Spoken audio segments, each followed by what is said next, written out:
موهاش هم خیلی میریزه.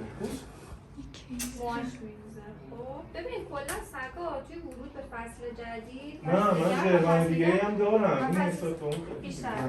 بابا ورود به فصل گرم و فصل مثلا ریزش، یعنی الان از این فصل دیگه ریزش سگا دیگه شروع میشه تا مهر ماه منو میگه. ایشون دیگه کلا سالو داره. کی بوده؟ نگاه کن بچه خوب باشه تا بیرون پاک باشه. اما فرشاد داره بهش روحیه میده. آره بریم پارک.